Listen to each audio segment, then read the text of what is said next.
Well, hello, my name is David, and welcome back to my channel. Today, we are going to be counting down the first 10 books that I've completed in the 500 book challenge of the Read What You Own challenge. So this is the adamantium level that only a few brave souls have fully committed to. Myself, Michael K. Vaughan, and Summer from Sterling Reads, I believe, are the three that are officially doing it, and that Ollie from Criminally and Greg from Another Bibliophile Reads are going to assess once they finish 100 as to whether or not the rest of us have just failed by then. Essentially.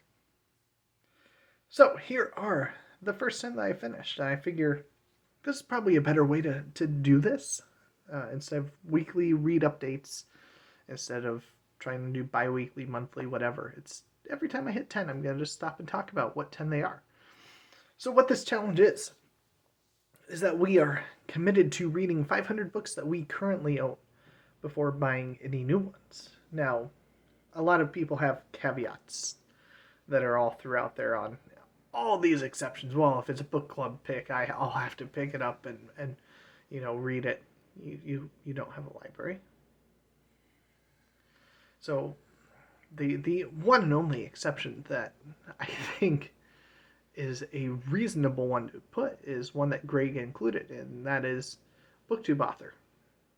If one of them writes something or has previously written something and I would like to pick it up, I'd like to be able to support my friends by picking up those books. So that one is a given. Other than that, if I get a gift of a gift card or anything like that, I'm at liberty to go and make those purchases. If it's for something like Amazon, there's probably a 50-50 chance on whether or not I'll try to pick up a book, try to fill in some of these series where I'm missing a book or two in those series, or if I'll put it in towards board games. We'll see at that point in time. But if it's somewhere like a half-price books, Barnes & Noble, something along those lines, I'll probably be buying books with it. And those won't count against the don't buy any books. But for the most part, I'm going completely cold turkey here. I'm not going to buy anything else. I'm going to absolutely resist. I've got a local library that's having a Friends of the Library book sale this weekend. I'm not going to it. I'm not. So, book one. We have 3 to the highest power. This has got novellas from Bradbury, Oliver, and Sturgeon in here. I absolutely enjoyed all 3 of these. Sturgeon took a little bit longer to get going, but once it did, it was really good. And of course, Bradbury stole the show for me. I absolutely loved the Bradbury story in here. But I thought all 3 were pretty good. And I believe Michael, from Michael K. Vaughan, had expressed interest in a copy of this. So I may be sending this on to him for his reading pleasure when he gets through his 87,000 vintage science fiction books. This will be one of those. The next book I finished was an ebook, so I can't hold it up and show you, but it was Meg. So this is a novel of deep terror by Steve Alton. I've got a little list up on my bulletin board that I can reference. So I enjoyed this one. It was good, Garbagusty, pulpy, light horror, light suspense, thriller type of fun. The type of book that you sit down and you don't expect much other than to be entertained. And entertained it was. So, really enjoyed that one. And many thanks to Steve Donahue for sending that one my way.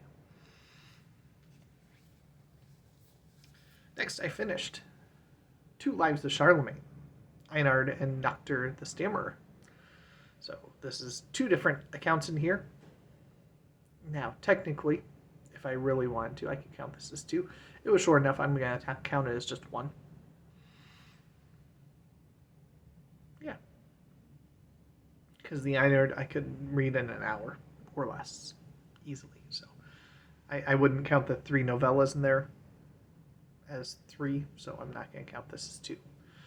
But this was really, really enjoyable for being biographical, written back in the medieval period.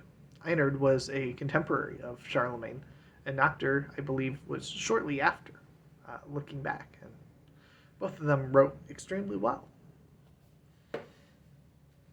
So book 4 was Quest of the Three Worlds by Cordwainer Smith. This one is okay. This is, I think, out of all the books I've read, it is among the bottom here. I've got them kind of all rated up there. Yeah, this is the second lowest. And we'll get to the lowest one towards the end here. It was fine. It was well written. It's broken into 4 parts. Part 2 was the one that was by far the highlight. The rest of it was fine. My first introduction to Cordwainer Smith, probably not my best introduction that I could have picked, but that's okay. Because following hot on the heels of that, I had a fantastic read. Thanks to Steve Donahue and his mention of this in one of his videos where he was talking about 10 different science fiction series to read. It might not have even been science fiction specific, but 10 series to read. And he mentioned Seventh Son by Orson Scott Card. So this is the Alvin Maker series. And I said, well, hey, I've got that first book on my shelf. I actually happen to have the 4th book on my shelf. I since have obtained ebooks of all 6 of the books in the series. And I devoured this book. It was such a delight. I love Ender's Game and Ender's Shadow and the entire Ender's Game series. So the books that follow, I'm drawing a blank on. Speak for the Dead, Xenocide, that whole cycle there. I enjoyed all of those. I haven't read the one that just came out, I think, last year to continue that series. But Orson Scott Card has got money in the bank of David, and this continues to show. This, I would say, is probably more fantasy, kind of a historical fantasy, which takes place in America, back in, I believe, like the 1700s, 1800s, somewhere in there. Alternate frontier America. So, yeah, really, really good. And my favorite part of this actually came at the very end. There's an afterword from Orson Scott Card where he talks about the inspiration and that the story started as an epic poem in the vein of Fairy Queen, inspired by Fairy Queen. And that right there cemented it. I love this. I enjoyed this. I'm going to read the rest of this series. Delightful series so far. If any of them live up to this, and I'm probably in the minority here, but I would absolutely love to read what he did write in that epic poem of this. Because that sounds like my sort of reading right there too. So next, I did go through, I talked about briefly about Mansions of Madness, and had that as a buddy read with Sandy from Miss Reads a Lot, and realized, hey, I've got this volume here that's got only 3 other stories in there. So why don't I just read those 3 other stories, and then I can knock this one off. It's complete. So I did. So the other 3 stories that were in here, The Shunned House, The Dreams in the Witch House, and The Statement of Randolph Carter. Of those, Mountains of Madness was probably the best of them. Randolph Carter was pretty good, nice and short. All of them were good in their own way. It was fine, Lovecraft doesn't wow me, but he doesn't need to. He's enjoyable to return to on occasion. After that, I got to Swords and Deviltry by Fritz Leiber. And this is Fafhrd and the Grey Mouser Book 1, and I absolutely enjoyed it. This was a nice, pretty easy read. nice and thin volume, so I knew I was going to be able to fly through it, and that's probably part of why I picked it up. Part of it because I had said a couple months ago that I wanted to get to it and hadn't yet. The problem, of course, being I've got book 1, I've got books 6 and 7. I won't be returning to Fafhrd and Grey Master for a while. But that's okay, because I have no shortage of things to read. So next is another ebook, one that I'd gotten years and years and years ago on my Barnes & Noble app, back when I had a Barnes & Noble reader, and this was Miniatures, the very short fiction of John Scalzi. I figured that this is a very, very short book. It's got short stories by an author I knew I enjoyed, and it fell completely flat. Almost all of them were just at best. There were one or two that were pretty good. One of which was his story was he had written it as kind of a way of promoting red shirts when that came out, and there's a video on YouTube of him and Will Wheaton reading it. So it's a kind of a little 2-part play almost. And a lot of Scalzi's short fiction in here was in the vein of an interviewer asking questions of somebody and them answering questions and things like that, which are fine, but not really the most engaging thing to read. And he said in the introduction that he always envisioned himself as writing books and short fiction. So it was interesting to see him in the short fiction realm and see how disappointing that ended up to be for me. So I think I like John Scalzi, the novelist, more than I like John Scalzi, the short story writer.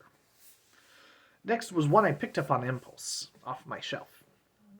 This was one that it was based solely on the title that I had picked it up in an eBay bid when I was bidding on a handful of other graphic novels. I figured, for an extra $1, why not put in a bid on it? And so that's this nice little hardcover, Long Walk to Valhalla, by Adam Smith and Matthew Fox. The art here looks nice, and that color palette continues through the entire thing, where it's got the blues, and the blacks, and the whites. So it's an interesting story. So it's not told in parts. This is all just one continuous story. It's not that long. I read it in under an hour. It's decent length, so you're not getting shortchanged here by what's in the book. And it was a fun little story. It was delightful. Kind of a little bit of backstory on the boy and his childhood. He's got a brother who's got some disabilities. Is not very quick-witted, and how he navigated a father who's abusive drunk and people who would ridicule his brother. And this girl right here is a Valkyrie who is escorting him to the point where he's going to die and then come along to Valhalla. And, really, really enjoyable. It takes place in semi-modern United States.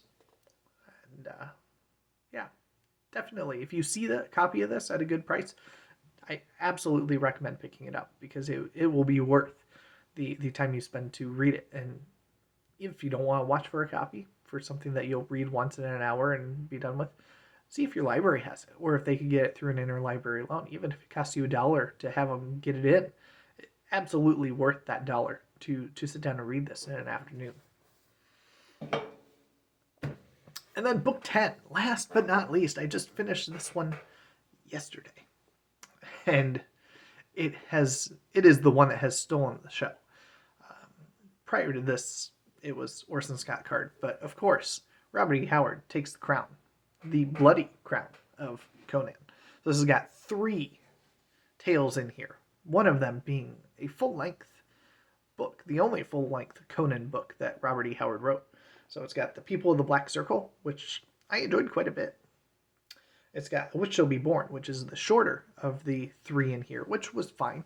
Um, it is the one that has Conan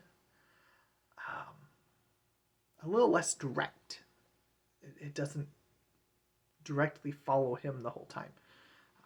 But still, really interesting story where he's basically captain for a queen. And things happen. She gets overthrown by sorcery, and he gets cast out. He gets crucified, and then escapes from there and comes back eventually to try and save her. But the real gem in here, of course, is The Hour of the Dragon, which is that full-length book. And phenomenal. It was hard to put it down. I picked this up probably a day after I started in on Spin by Robert Charles Wilson. I didn't read anything else in Spin once I started in on this, so that should be enough to tell you. It was hard to put it down. I've got one more Conan volume in this kind of series on my shelf. I'll eventually pick that one up, knowing that when I do, I probably won't be reading anything else until I finish that one either.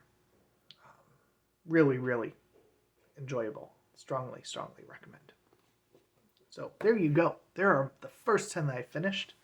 So it has me down to 490 to go. I'm probably about 55% of the way through I, Claudius. I started a little bit of Death World today by Harry Harrison. And then I've been making my way through Spin as well. So those are the three that I'm making my way through. And I'm currently listening to Second Foundation, which I think will be the next book I finish. It'll be finished before the end of this week. And it's been enjoyable to get back into Asimov. So there you go. I hope you have a great day, BookTube. And I'll catch you later when we have another 10 to talk about.